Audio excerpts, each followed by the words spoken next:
Spring is in the air, and so are my travel plans. And I'm so excited that I'm going to Paris with one of my very best friends. And because of that trip, I've officially entered my elevated travel essentials only era, which is why I'm packing Quince. Quince makes luxury feel effortless and affordable with travel-friendly staples that look amazing and don't break the bank.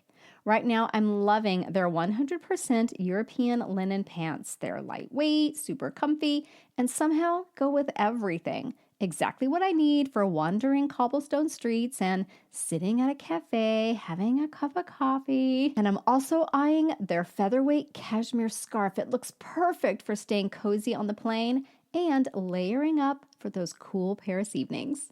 Quince has it all: premium luggage, elevated basics like washable silk and linen from just $30, and beautiful bags to carry it all. And get this, their prices are up to 80% less than similar brands. Quince works directly with ethical factories and skips the middleman, so we get the luxury without the markup. For your next trip, treat yourself to the luxe upgrades you deserve from Quince. Go to quince.com/nursemo for 365-day returns plus free shipping on your order.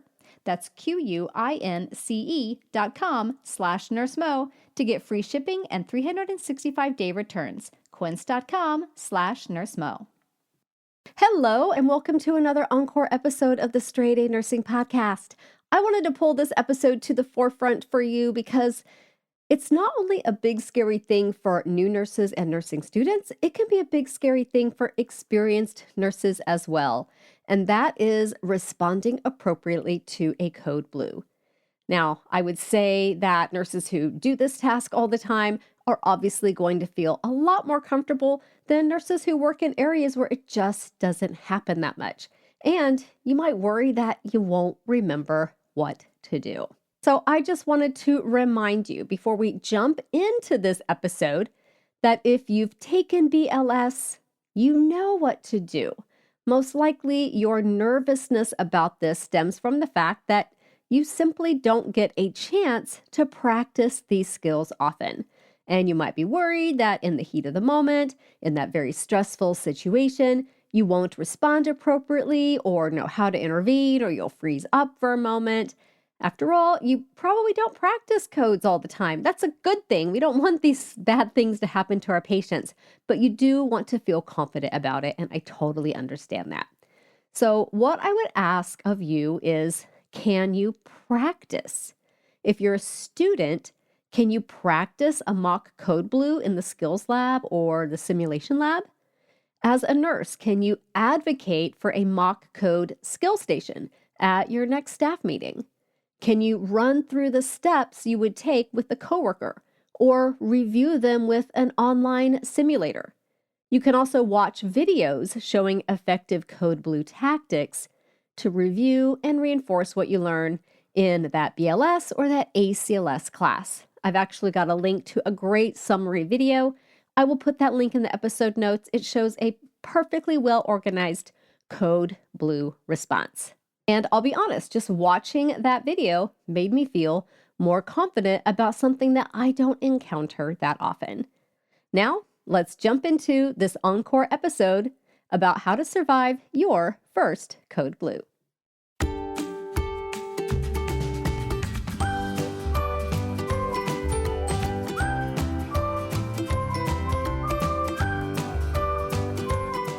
Well, hello there, everyone. This is Nurse Mo. Welcome back to the Straight A Nursing Podcast. I am so excited that you're here today. This is a topic I've been wanting to tackle with you guys for a while, and that is your first code blue. So this is episode 153. Can you believe we have 153 episodes now? And if you guys have been struggling with finding which episodes are pertaining to the topics you're learning about in school, then I am super excited to tell you that we have a great new podcast directory on our fancy new website. So if you go to straightanursingstudent.com and you click on directory in the menu bar, it's going to take you to a page where you can essentially sort things by their tags, which is basically their specific subject. So if you're interested in cardiac, look for the cardiac tag. You're going to get all the episodes about cardiac stuff. And then you listen straight from the website, or of course, just jot down those episode numbers and then go to your podcast playing app, and you can now find them because they're all in numerical order there. So I hope that helps you guys. And before we dive into talking about your first Code Blue, I do want to take a minute for our listener shout out. And today that listener shout out goes out to Delia, who says, on behalf of my study group of 10 second-year nursing students, we want to say a huge thank you for helping us understand tricky topics. We have been sharing your podcast throughout our whole class, and everyone is finding our exams a lot less stressful as we can now understand and put all the concepts together. You're honestly amazing, and we are so thankful. You're an awesome nurse. Well, Delia, I think you and your classmates are awesome students. So thank you so very much for taking the time out of your very busy schedule to let me know how the podcast is helping you. Okay, you guys, your first Code Blue. I don't know about you, but when I was a new nurse, I was terrified of this happening.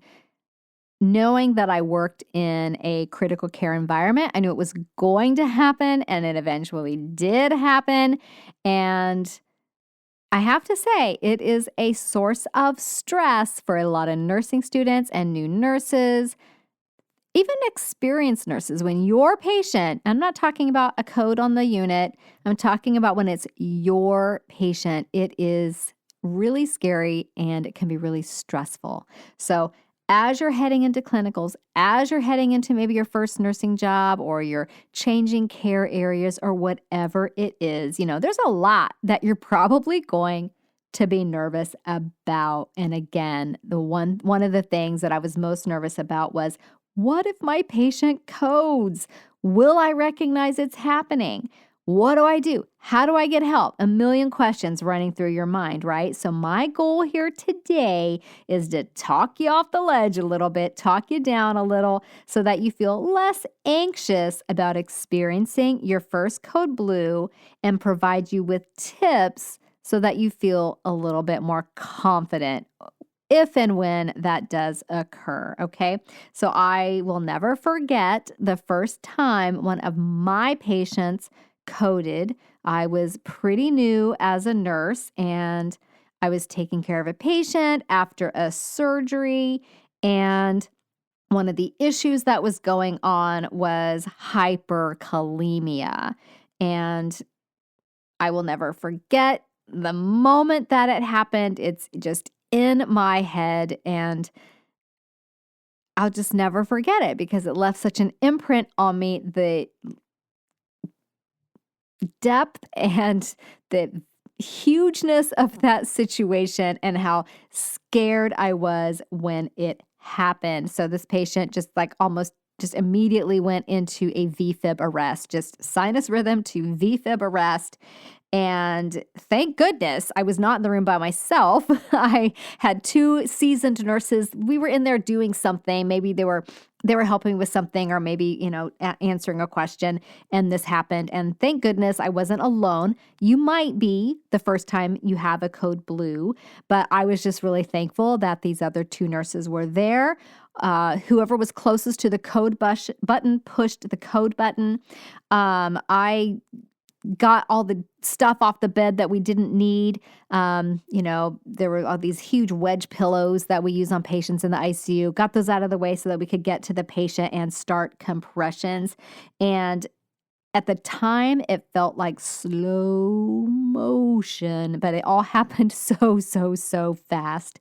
The crash cart got there, really, really fast, in less than a minute. The respiratory therapist got there really fast. And again, I was terrified, but I knew what to do. And I had a really great team there doing it with me. So I'll never forget that. It is going to happen most likely, especially if you work in a critical care environment. ED, someplace like that. I just want you to feel a little bit more prepared when it does. And of course, you're going to take BLS and ACLS. There's something about when it actually happens that you tend to kind of freeze because fear causes your brain to not work. So if we can take a little bit of the fear away, your brain's going to work just great and you're going to do absolutely just fine. So one of the first components of a code blue is recognizing that it's happening in the first place. And you might be worried that you're not going to recognize it. You probably will because it's pretty obvious when a patient's heart has stopped, right? So if your patient is on a monitor, then recognizing a code situation is often due to that monitor alarm going off. But it's important. Now, your monitor may think your patient's in VTAC when they're simply brushing their teeth. That happens all the time, or jiggling around in the bed, jiggling those leads. But anytime a monitor alarm goes off, you have to address it, and you probably need to go put eyeballs on the patient, especially if the monitor alarm says, oh, he's in VTAC, okay? You're not just going to look at the monitor, silence it, and go on about your day. You're going to put eyeballs on the patient. So get in the room and assess the patient. If the patient is sitting there chatting with his friends, but his monitor shows flatline, asystole, well, do you really think he's in asystole? Or do you think maybe one of his leads came off? So you're going to go obviously check that. If it looks like VTAC, but he's scratching at his chest because it's itchy, then it's probably not that he needs, to be cardioverted. He probably is just jiggling his leads. If your patient has Parkinson's, those tremors can look a bit like VFib on the monitor. So the moral of this is eyeballs on your patient. Now, let's say the monitor goes off. You get into the room, you hustle in there to assess what's going on. And once you've seen a patient who's in a code situation, in a VFib arrest, an asystole, a serious bradycardia that is not sustaining adequate blood pressure, you can look at the person and there's something wrong, okay? There's probably not going to be a lot of ambiguity around that, but when you're new and you haven't seen a lot of this, yes, you might worry that you may not notice things as easily as someone who has been around the block a few times. But if your patient has no heart rhythm or very little heart rhythm, they don't look good, okay? They look pretty bad. Their skin color is very, very poor.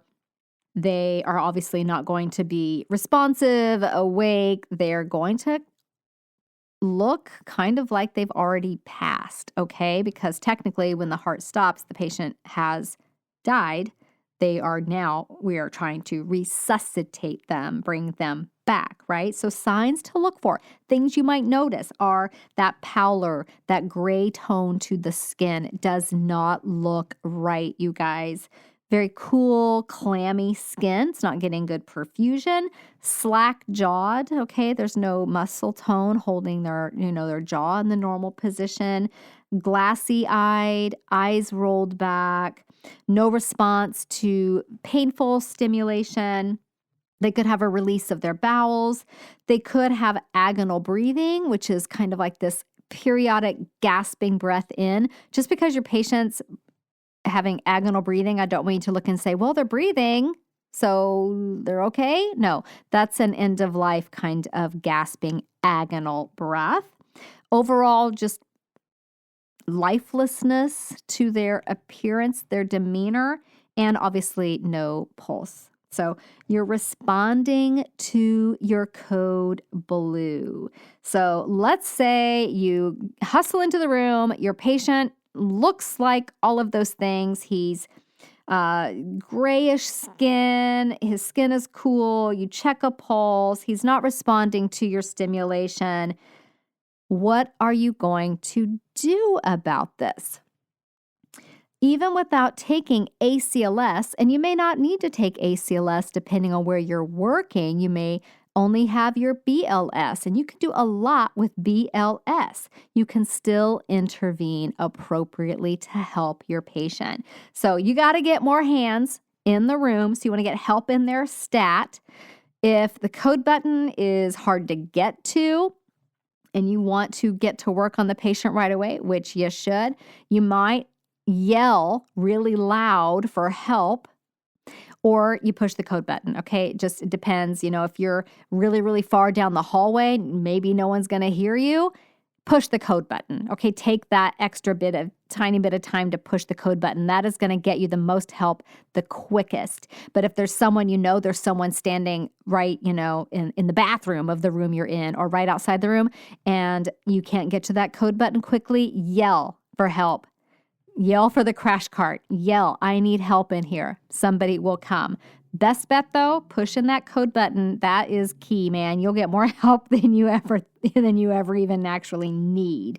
A lot of people are going to get alerted to that code. It's going to be called overhead, obviously, and then, physician's going to show up. Pharmacy's going to show up. The lab's going to show up. And a whole bunch of other nurses are going to show up. In my hospital, spiritual care shows up. The house supervisor shows up. The charge nurse shows up. Rapid response shows up. There's a whole lot of people that show up to a code. Spring starts with savings at the Home Depot. So if you're working on getting your yard spring ready, you'll need the right tools to get it done. Like the Ryobi One Plus 18-volt cordless string trimmer, now only $129. Or the Ryobi One Plus 18-volt cordless blower, also for only $129. Save on cordless power during Spring Starts event at the Home Depot, now through April 2nd.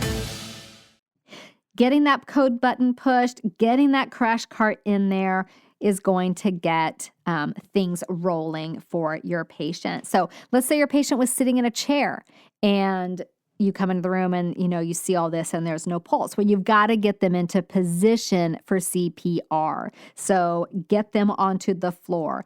If they were in bed sitting up in high Fowlers, get that bed flat. Get it flat stat.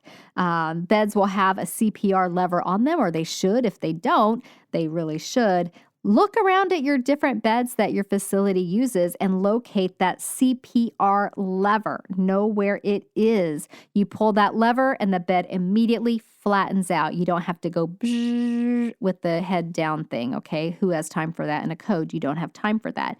Push that button or pull that lever, get that bed flat. If they're, not in bed, getting them to the floor so that you can do CPR and start compressions. I want you to think compressions. You've taken your BLS and you know how to do this. It's not hard. It's physically demanding, but the logistics of it, it's not hard, and you all know how to do it. And this is not a time to be shy, you guys. You've got to press hard. You've got to press harder than you think. If you've ever taken BLS, where they have the device that actually measures the depth of your compressions, really hard to maintain adequate depth. So don't be shy. You're going to push hard. You're going to push fast at that appropriate rate. Don't worry about hurting the patient. You're bringing them back. So it doesn't matter if you break ribs, and you will break ribs. That's okay. And that's probably the most shocking thing for people the first time they do chest compressions, is to feel the ribs breaking. It's kind of awful. But don't be squeamish about that. Broken ribs are fixable. Broken ribs get better. You have to get in there, okay?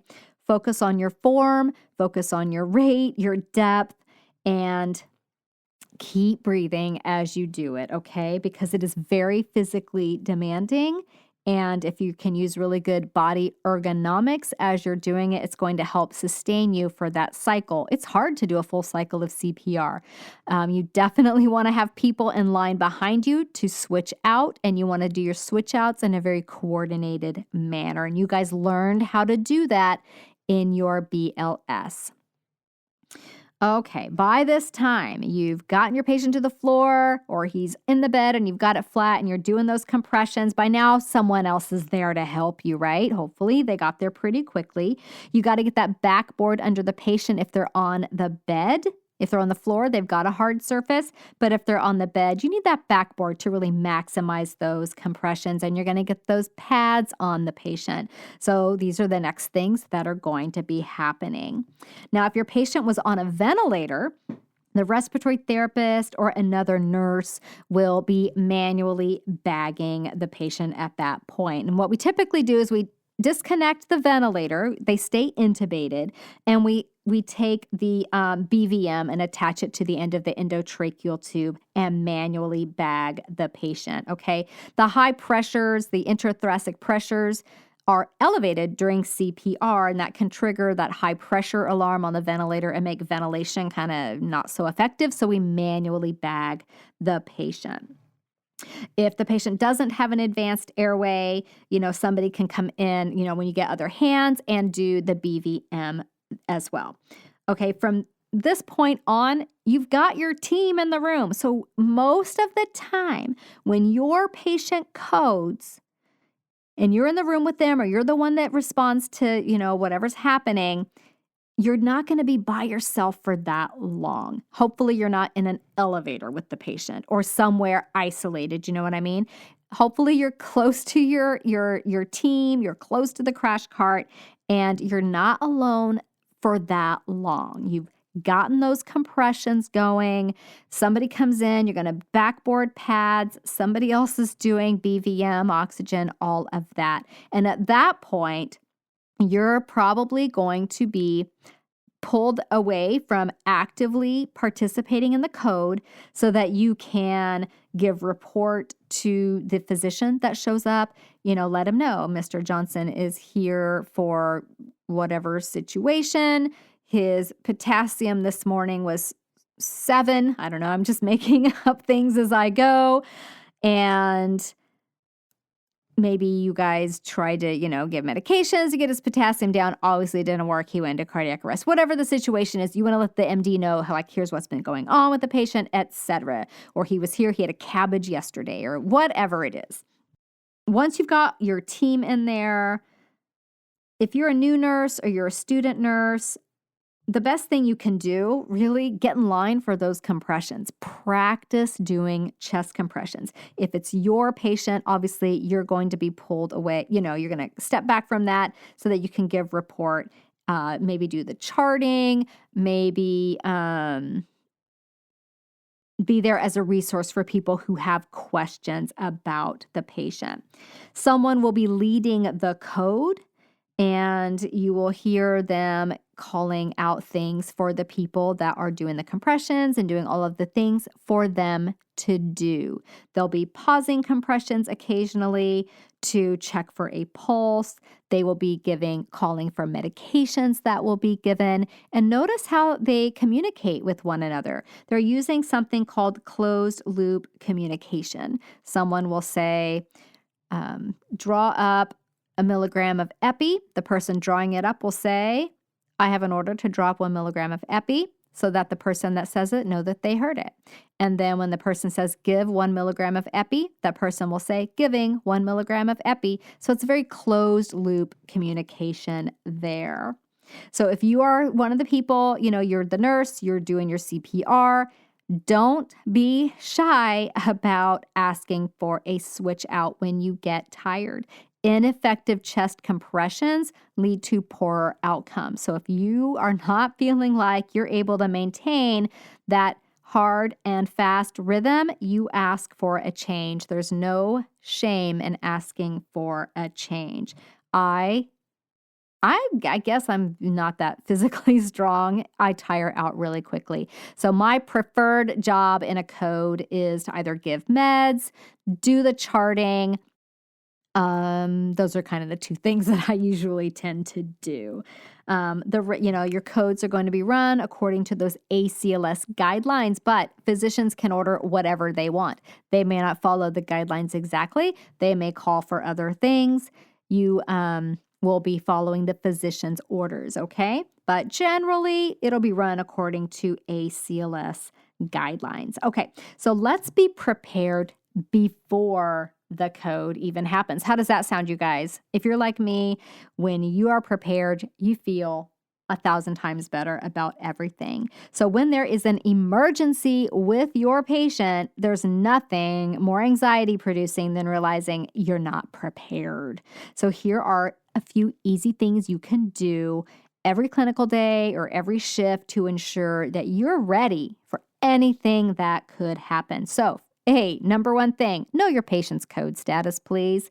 It may sound like a complete no-brainer, but in the heat of the moment, you want to be sure your patient is a full code and not a DNR, a do not resuscitate, or even a limited code. Some patients will be a limited code, which, could be, usually it's something like no compressions, just electricity and meds, which doesn't really work that well, or, just meds, no electricity, no compressions. That doesn't really work that well, but families will stipulate sometimes they don't want grandma pounded on, but give her some meds and see if that brings her back. Okay, just be aware that that's a thing, limited code. So know what the parameters are around that limited code or that DNR, or if they're a full code. So know your patient's code status. Always, always make sure that suction and oxygen are functional and set up in your room. Some units, though, in the ICU, we use suction constantly. It was always set up and ready to go.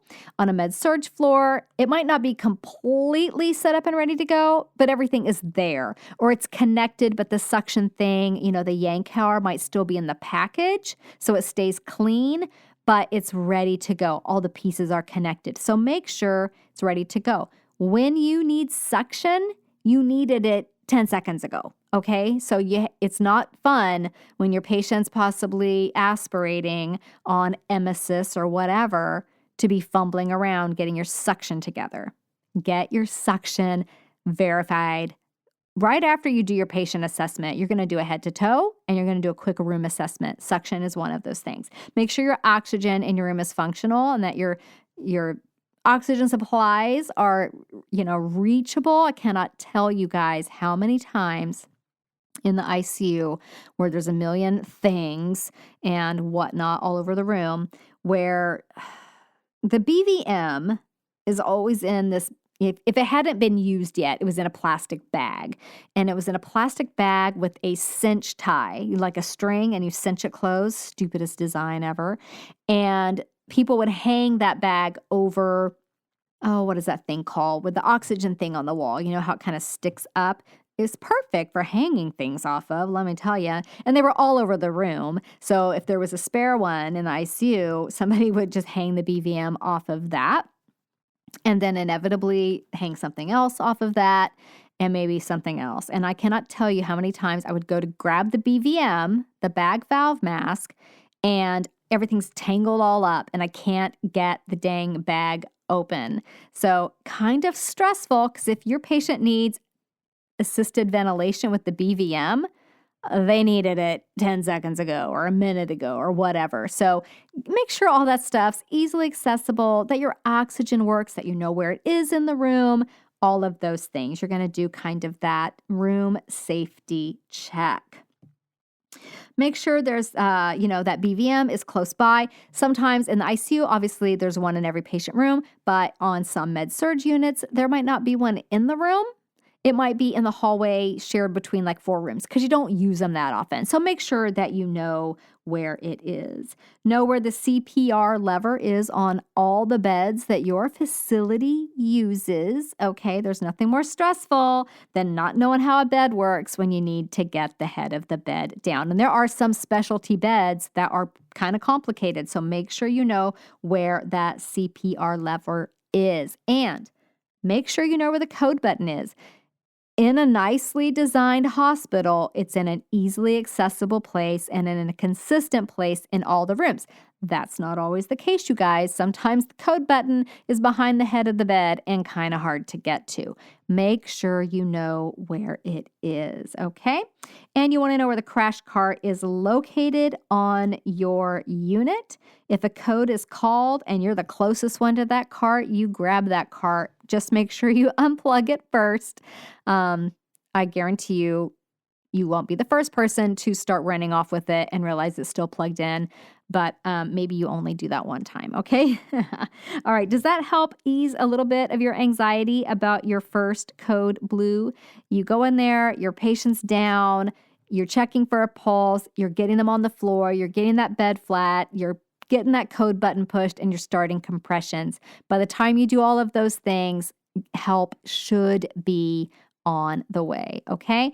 So I hope that helps you guys feel a little bit less stressed about the prospect of maybe if you don't feel like you would know what to do or you're worried that you might freeze in that given moment. I hope you feel a little bit less fear around that. So I do want to remind you that our July planners are pretty darn amazing and are now available in our shop. So I will include the link for that in the show notes. So if you're interested in getting super organized for nursing school, or maybe you've been using the Straight A Nursing Planner and you've been anxiously awaiting the July version, I can't wait to show them to you. So check out the show notes for that.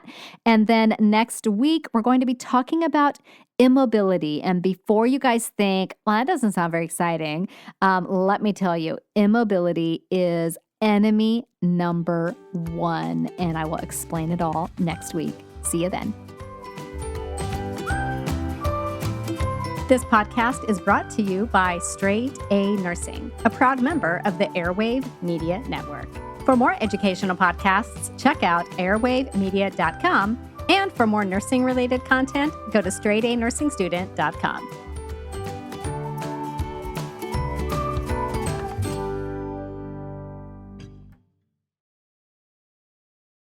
Americans love using their credit cards, the most secure and hassle-free way to pay. But D.C. politicians want to change that with the Durbin-Marshall credit card bill. This bill lets corporate megastores pick how your credit card is processed, allowing them to use untested payment networks that jeopardize your data security and rewards. Corporate megastores will make more money, and you pay the price. Tell Congress to guard your card, because Americans lose when politicians choose. Learn more at guardyourcard.com.